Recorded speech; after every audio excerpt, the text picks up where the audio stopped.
इन गद्दार नेताओं जैसा अगर हमें नेता बनाना हो तो ईश्वर हमें उठा लेना, हमें नेता बनने की कदापि जरूरत नहीं साहब। आतंकवादी संसद में और विधानसभा में बैठे हैं, आतंकवादी संसद में बैठे हैं साहब।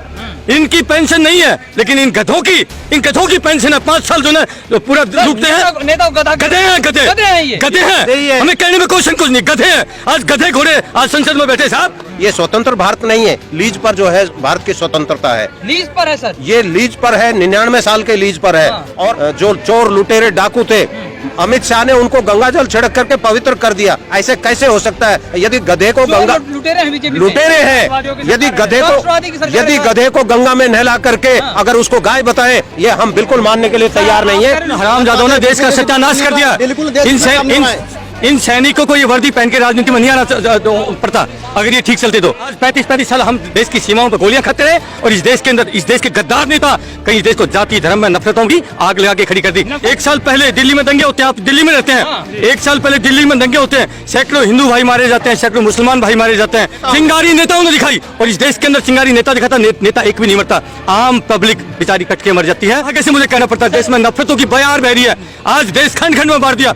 इसे देश को बचाने के लिए आए हैं और मुझे यकीन है जिसकी रगों में सच्चा खून होगा, इस माटी से प्यार करता होगा, इस देश से प्यार करता होगा, वो जरूर सैनिक से प्यार करता। हमें दलालों के वोटों की जरूरत नहीं है और सरकार से भाईचारा खत्म हो रहा है।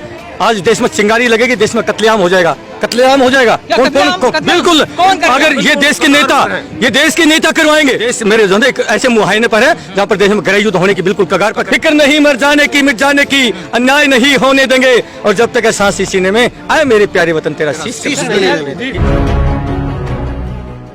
मैं सूबेदार मेजर लालचंद यादव हरियाणा का रहने वाला हूँ और कलवाड़ी मेरा गांव है और मेरा आर्मी नंबर फ़ोन नंबर है 9992367860। सर आप पूर्व सैनिक हैं, जनता ब्रिगेड पार्टी आप बनाई है जी। और यहाँ पे जंतर मंतर पर आने की वजह क्या है और ये पार्टी बनाने की वजह, दोनों चीजों का जवाब आपको देना है।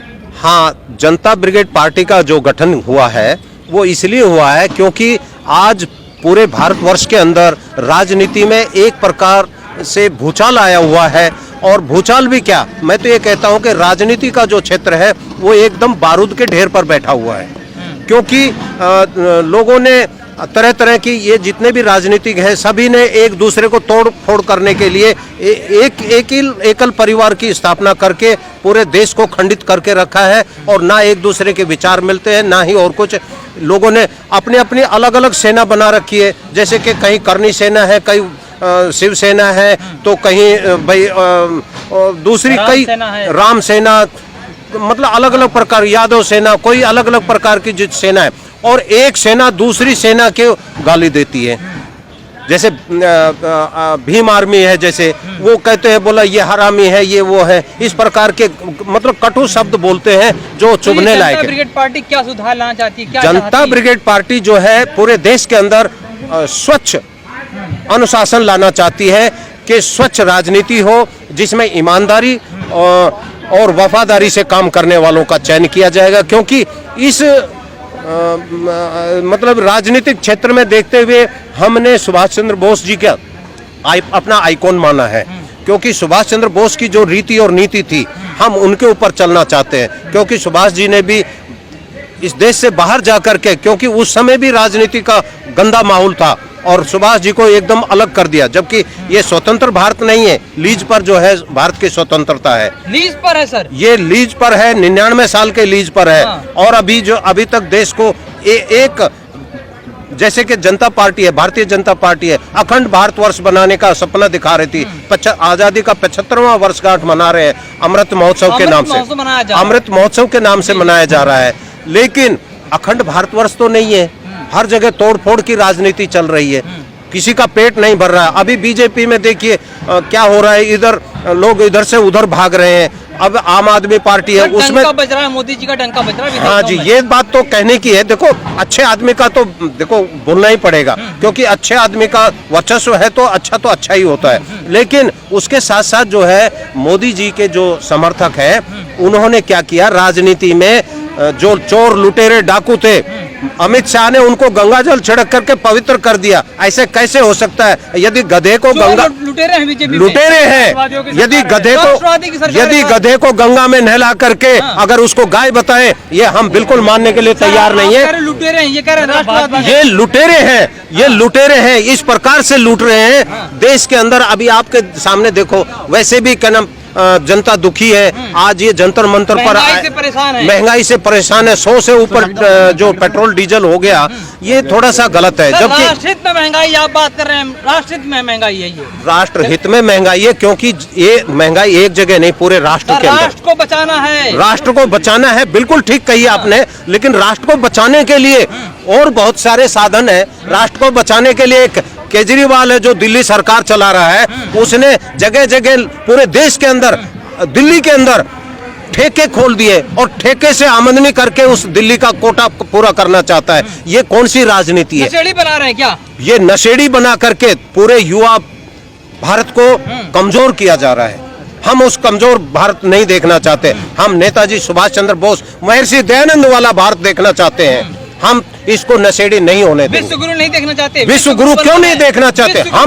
हम विश्व गुरु बनाएंगे। आप बनाएंगे? क्या ऐसी कोई बात नहीं है? क्या मोदी से अच्छे नहीं आ सकते? हमारे राष्ट्र इसका जनता ब्रिगेड पार्टी के राष्ट्रीय अध्यक्ष है, पूर्व सैनिक है सूबेदार वीर सिंह चौहान जी। क्या विजन है आपको इस देश को? आपने अभी एक छोटा सा सवाल किया, विश्व गुरु। विश्व गुरु तो तब बनेगा ना पूरा देश संगठित होगा।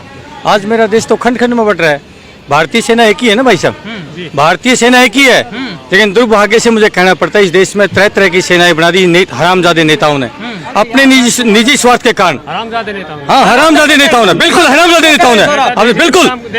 साथियों इन हरामजादों ने देश का सत्यानाश कर दिया। इन सैनिकों को ये वर्दी पहन के राजनीति में नहीं आना पड़ता अगर ये ठीक चलते तो। जब आपके कपड़े फटते तो आपको बदलना पड़ता है। आज देश के हरामजादे नेताओं ने मुझे कहना पड़ता है, मजबूरन कहना पड़ता है।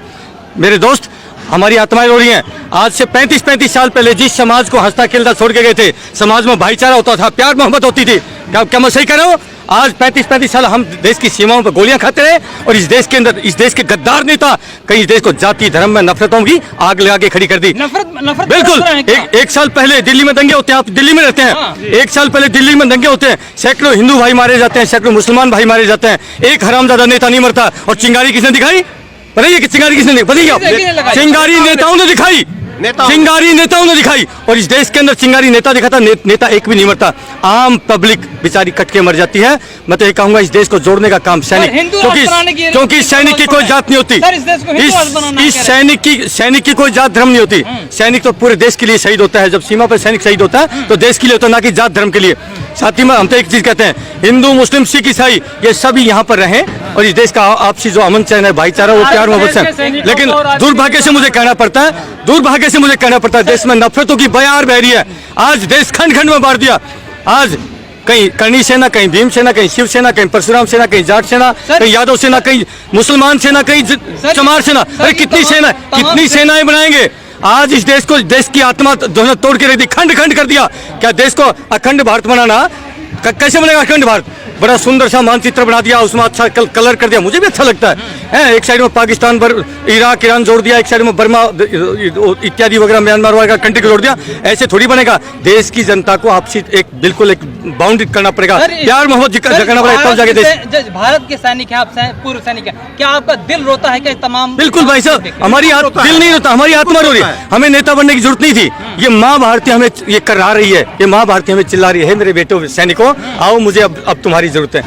हम तो एक ईश्वर से प्रार्थना करें, हे ईश्वर, अगर हमें नेता बनाए तो भगत सिंह, सुखदेव, राजगुरु, मंगल पांडे, अशफाकुल्ला खान, इन वीरों जैसा बनाना, इन गद्दार नेताओं जैसा अगर हमें नेता बनाना हो तो ईश्वर हमें उठा लेना। हमें नेता बनने की कदापि जरूरत नहीं साहब, हम नेता बनने नहीं आए, इस देश को बचाने के लिए आए हैं। और मुझे यकीन है जिसकी रगों में सच्चा खून होगा, इस माटी से प्यार करता होगा, इस देश से प्यार करता होगा, वो जरूर सैनिक से प्यार करता। हमें दलालों के वोटों की जरूरत नहीं है और दलालों के हमें नजदीक लगाने की जरूरत नहीं है। इस देश के सच्चे वीर सपूत जो इस देश माटी से प्यार करते हैं, देश के सैनिकों से जरूर प्यार करते हैं, उनका आशीर्वाद हमें मिलेगा साहब। क्या लगता है खतरे में है क्या देश? बिल्कुल देश आप बचाने आए आज, बिल्कुल यस खतरे में, मतलब आप बताइए। भ्रष्टाचार चरम पर पहुंचा हुआ है। हर एक सेकंड आप देखिए, आज क्या? मेरा देश बारूद के ढेर पर लाके खड़ा कर दिया। जिस प्रकार से भाईचारा, खत्म हो रहा है। आज देश में चिंगारी लगेगी, देश में कत्लेआम हो जाएगा, कत्लेआम हो जाएगा। कौन बिल्कुल, अगर ये देश के नेता करवाएंगे।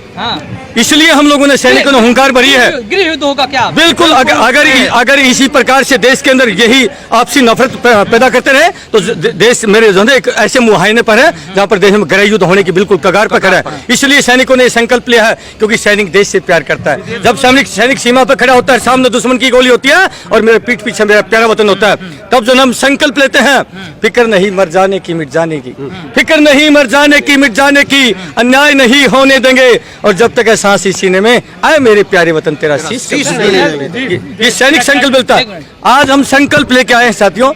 आप ही पत्रकार हैं, सौगंध आपको अपने बच्चों की, मैं आपको बच्चों की सौगंध देता हूँ, ईमानदारी बताना, सैनिकों को विश्वास है, विश्वास है, मुंह से बोलिए, क्या मुंह नहीं है ना?